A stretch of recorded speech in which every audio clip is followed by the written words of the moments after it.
This guide is being released during the Dark Waters DLC update. After watching this video, you should gain knowledge of what to expect from the AI with the loadout that you are using, because different equipment and how you are playing the game can cause the AI to get more stressed, which makes the AI react faster to you. You'll also learn about a newly introduced mechanic that happens when you deplete the AI's weapon inventory.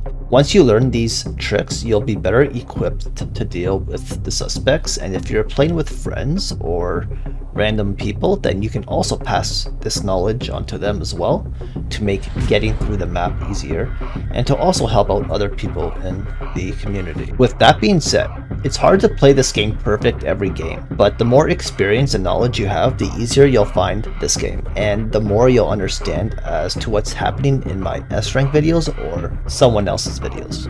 First, let's discuss how dangerous the suspects can be when they build up stress and why they might react by shooting faster at you, as well as the most important time that you want to focus on taking out a suspect. The more quiet you are, the easier it's going to be to get through the missions and obtain S-Rank. If you are killing suspects, then that will increase their stress levels exponentially. So expect suspects that see and or hear you shooting and killing their buddies to be more aggressive. If a suspect sees you from a distance and you don't take them out, then the suspect will not only begin to get more stressed, but it can also trigger other suspects in the area to be more stressed. So even if you are playing quietly, if you notice a suspect that's aggressive and is shooting at you before you can act, then it's likely that the suspect was already aware of your presence, because they may have seen you through a window or in the distance without you being aware that the suspect has seen you. This can make you think that you did something wrong, but you might have done nothing wrong to trigger the extra stress of that suspect. It is only because they've seen you and now they know your exact location. So they are now prepared to deal with you despite how quiet, fast, and stealthy you've been on the map. Always be alert and ready to act fast so that you don't get surprised and shot by a stressed suspect. I'm going to show some examples of how easy or hard you can make a mission depending on how you play and how quick you react to suspects when a suspect sees you. This example here showcases me playing how I would normally play in this situation. You will notice that I waste no time and I start to take out the suspects immediately. You will also notice that the suspects aren't that aggressive on me yet, because I am pressuring them and taking them out with non-lethal weapons, as well as throwing flash nades. Now let's see what happens when I do the same thing, but I back out to give time for the suspects to become more stressed and aggressive.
Here is a hostage situation. You may encounter a situation like this at any time during a mission. You can shoot the suspect without getting unauthorized use of force by shooting them where you can see a lot of open space. I find that in most situations, the suspect's leg will be exposed enough to have an easy shot at it. Make sure you don't accidentally shoot a civilian or you will get a penalty. We will soon look at some equipment that can cause stress to suspects in the area so that you know more ways as to why suspects might be more aggressive. But before we do that, let's talk about what happens when you deplete a suspect's inventory. Once you get a suspect to comply, if you don't arrest them fast enough, they might either pick their weapon back up, or if you bag the weapon and they have a weapon on the ground to grab or in their inventory, then they will run to a weapon cache to resupply. You can also drop more of their inventory by arrest canceling. There might be times where you can cancel an arrest because you are being shot at, or hear an enemy talking because they see you, and you will now be focused on a new threat. If the suspect gets up and runs away without grabbing their weapon, then they might run to a weapons cache to resupply. Let's take a look at non-lethal options and how the enemy AI may react to them. The Beanbag Shotgun is, in my opinion, the best non-lethal weapon in the game. It may cause more stress than the Taser, but since it's a non-lethal weapon, that means you won't be killing the suspects unless you accidentally shoot them in the head. So other suspects in the area won't be really stressed out. The shotgun can hold 7 beanbags per magazine. It is best used with the laser attachment so that you have a nice clean field of view and precise aim with the laser. The default key for using the canted attachment is circle, so you might want to change that key in the settings if you don't like it. Be careful when using the beanbag shotgun because, as I mentioned, you can accidentally kill a suspect if you shoot them in the head. The Pepperball Rifle might be a little quieter than the beanbag shotgun, but I don't use it because it takes too many shots to weaken the suspects to get them to comply. You will need a gas mask on when using it. One good thing about it is that you can spray pepper balls on the floor where the suspects are hiding or taking cover to choke them out and yell at them for compliance. You also cannot kill suspects with pepper balls, which means you can safely shoot them in the head if they are hiding behind an object that is covering their entire upper and lower body. Now we will look at breaching tools and how effective they can be. The breach shotgun must be used at a relatively close distance to the door and reload it after 4 shots. Before you fire this gun, do note that the gun seems to have the prospect of making the AI more aware of your presence, which means that suspects that hear this will be more alert and ready to shoot. Depending on how far the suspects are from their breach, they might hesitate or have their gun ready to shoot quicker if they are alert. One nice thing about the breach shotgun is that it can also be used to shoot open doors with traps behind it if you're able to find a safe spot to shoot from. But doing this might cause the suspects on the other side of the door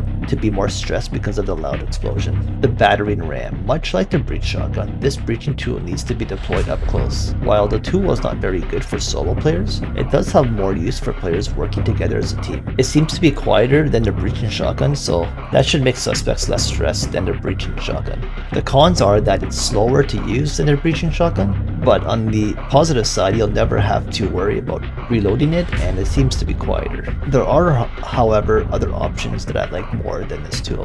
The C2 charge can be attached to doors and deployed from a safe distance. It will cause a loud blast that will potentially cause suspects on the other side of the blast to become unconscious, and the ones that aren't will either back away slowly in a hesitation state, or if they are stressed, they will run and open fire. This is a good breaching tool for those that want to take a slow, methodical approach when combined with using the mirror gun to see where enemies on the other side of the door may be hiding. I personally really like the Lockpick Gun as a solo player, and I think it's probably the most underrated tool in the game because I never see anyone else using it. The Lockpick Gun is not only quick at unlocking doors, but it's also quiet, and this means that you can quickly open the door and enter without the suspects having any clue that you're there, and you will keep the suspect's stress levels low in the area. If you do this professionally and quick enough, then you can usually get all of the suspects before they stop hesitating or have a chance to do any serious damage. Now let's take a look at grenades and other tactical equipment.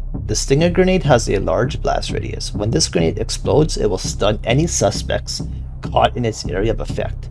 But be careful not to be too close to the blast radius yourself, or you will also get damaged by it. The bad thing about using a Stinger grenade is that it's a loud grenade to use and can cause more stress to enemies that hear it in the area. The flash grenade has a slightly smaller blast radius than the Stinger grenade, but it explodes faster and is quieter. The grenade will blind enemies, and it can also blind yourself if you're too close when it explodes. But if you are wearing eye protection, you won't be affected by the blinding light. Even though the grenade has a slightly smaller blast radius than the Stinger grenade, it's still a good grenade to take with you since it seems to be quieter, and it is really quick on exploding once thrown. The gas grenade is the slowest grenade to activate when used, but it seems to be the quietest grenade to throw out of the 3, and it should cause the least amount of stress to suspects in the area. When the gas grenade is thrown, it will release a chemical that chokes and burns the enemies caught in it, and the enemies will be coughing. It can take a while to get the enemies to surrender using this grenade because they are choking in the gas. Make sure that you are wearing a gas mask, otherwise your screen will go red when you're in the gas. The stinger, flash, and gas launchers work much in the same way as the grenades, but they seem to have a larger area of effect, and that may come with possibly causing more stress to the suspects in the area. The taser is a quiet weapon that you can take with you on missions for non-lethally arresting suspects. Nearby suspects will not get stressed when the taser is deployed, unless they see you and have time to get out of their hesitation state to open fire. The taser is good for certain missions where you need to capture certain suspects alive, but are using lethal weapons as your primary. I very rarely take it with me when S-ranking unless I just want to mess around with it. I do recommend a taser for those that want a quiet, non-lethal weapon to take with them in their tactical slot. Each slot you use up will increase your magazine count. The taser holds 2 darts per magazine, and it can also be used as a stun gun by pressing the melee button to shock suspects or non-compliant civilians. That's all for this video. I hope this guide has helped you out in some way if you're new to the game, and please let me know if there's a specific guide that you would like to see me make, and I'll look into potentially finding a time to make that guide.